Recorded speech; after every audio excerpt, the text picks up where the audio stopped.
तो जय हिंद साथियों, नमस्कार। आज के इस वीडियो में एक नई वैकेंसी के बारे में आप सभी को जानकारी देने वाले हैं और ये वैकेंसी डाक विभाग की तरफ से जारी की गई है साथियों। तो कितने पदों पर जारी किया गया है और कब से इसका फॉर्म भरा जाएगा, क्या क्या डॉक्यूमेंट लगने वाला है, कितना परसेंटेज इसमें सिलेक्शन होगा, सारा कुछ जानकारी देने वाले हैं। तो वीडियो में अंत तक बन रहिएगा। तो सबसे पहले हम बात करेंगे साथियों 2025 की नई भर्ती है, दिसंबर महीने में आई हुई है। अब आपको बता दें कि जॉब टाइप के बारे में, तो ये गवर्नमेंट जॉब है, परमानेंट है, यानी कि 60 साल का आपका जॉब रहेगा। उसके बाद आपको बता दें ऑर्गेनाइजेशन यानी कि विभाग, तो पोस्ट ऑफिस डिपार्टमेंट की तरफ से इस वैकेंसी को जारी किया गया है। जॉब लोकेशन की अगर हम बात करेंगे साथियों, तो ऑल इंडिया आपको कहीं भी जॉब करने को दिया जा सकता है। वहीं हम बात करेंगे टोटल पोस्ट के बारे में, तो 15,475 पदों पर इस वैकेंसी को जारी किया गया है साथियों। आगे बढ़ते हैं। अप्लाई मोड की अगर हम बात करेंगे, तो यहाँ पर ऑनलाइन तरीके से आप इस फॉर्म को अप्लाई कर सकते हैं। हु कैन अप्लाई, कौन कौन अप्लाई करेगा साथियों, तो देखिए all India male and female, यानी कि भारत के जितने भी लड़के लड़की हैं जो कि 18 से 40 वर्ष के बीच में हैं, वो इस फॉर्म को भर सकते हैं। अब यहाँ पर आगे हम बात करेंगे साथियों नेम ऑफ द पोस्ट, कौन कौन से पोस्ट पर आया हुआ है वैकेंसी और कितना कितना आया हुआ है। तो सबसे पहला पोस्ट की अगर हम बात करेंगे, तो पोस्टल असिस्टेंट का पोस्ट है, यहाँ पर आप देख सकते हैं, और 5,228 पद इस पर आया हुआ है। और पोस्टमैन या मेल गार्ड अगर कहेंगे तो इसमें 7,114 पोस्ट है। एलडीसी इन पीएओ का है यहाँ पर 901 पोस्ट, और मल्टीटास्किंग स्टाफ यानी कि एमटीएस का जो है 2,127 पदों पर इस वैकेंसी को जारी किया गया है। वहीं हम बात करेंगे सैलरी की साथियों, तो 18,000 से लेकर 80,000 तक आपका सैलरी रहने वाला है। यहाँ पर 18,000 आपका मिनिमम रहेगा, उसके बाद आपका यहाँ पर बढ़ता रहेगा।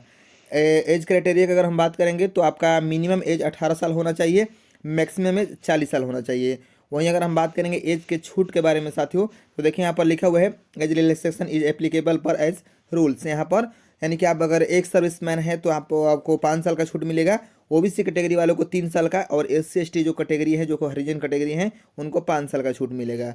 वहीं हम बात करेंगे साथियों इंपॉर्टेंट डेट्स, यानी इसका फॉर्म भरने का लास्ट डेट क्या रहेगा, तो जनवरी यानी कि 30 जनवरी तक ये फॉर्म जो है आपको भर लिया जाएगा 2026 में।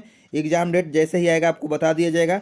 वहीं बात करेंगे एप्लीकेशन फ़ी के बारे में साथियों, तो देखिए जनरल ओबीसी एंड ईडब्ल्यूएस के लिए 100 रुपये लगने वाला है, और एससी एसटी एंड पीडब्ल्यूडी के लिए यहाँ पर जो है 0 रुपये, यानी 1 भी रुपया फ़ी नहीं है। पेमेंट मोड की अगर हम बात करेंगे, तो ऑनलाइन बाई क्रेडिट कार्ड या डेबिट कार्ड, यानी कि आप क्रेडिट कार्ड या डेबिट कार्ड से पेमेंट कटवा सकते हैं या नेट बैंकिंग भी कर सकते हैं।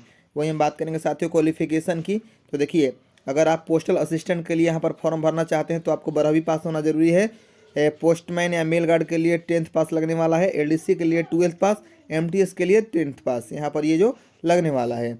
उसके बाद सिलेक्शन प्रोसेस की अगर हम बात करेंगे साथियों, तो परसेंटेज बेस्ड यहाँ पर जो है मेरिट बनेगा। आपका परसेंटेज जो भी आपका रहेगा उसके आधार पर बनेगा।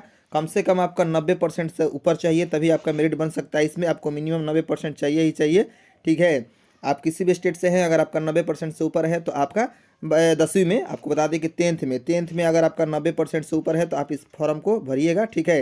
इंटरव्यू की अगर हम बात करेंगे साथियों, तो इंटरव्यू इसमें कुछ पोस्ट के लिए होने वाला है, कुछ पोस्ट के लिए नहीं होगा। डॉक्यूमेंट वेरिफिकेशन की अगर हम बात करेंगे साथियों, तो क्या क्या डॉक्यूमेंट लगेगा आपको चलिए बता देते हैं। इंपॉर्टेंट डॉक्यूमेंट्स यहाँ पर देखिए लिखा हुआ है, पासपोर्ट साइज का फोटो आपको, सिग्नेचर, आधार कार्ड, एजुकेशन सर्टिफिकेट यानी कि 10th का और 12th का जो है सर्टिफिकेट। उसके बाद डोमिसाइल यानी कि आपका निवास प्रमाण पत्र जो है यहाँ पर मांग रहा है। वहाँ पर कास्ट यानी कि जाति प्रमाण पत्र भी आपको देना है। एज यानी कि आपका जन्म प्रमाण पत्र यहाँ पर लगने वाला है, जन्म प्रमाण पत्र, ठीक है। तो ये आपका जो है सारे डॉक्यूमेंट्स लगेंगे डॉक्यूमेंट वेरिफिकेशन के दौरान।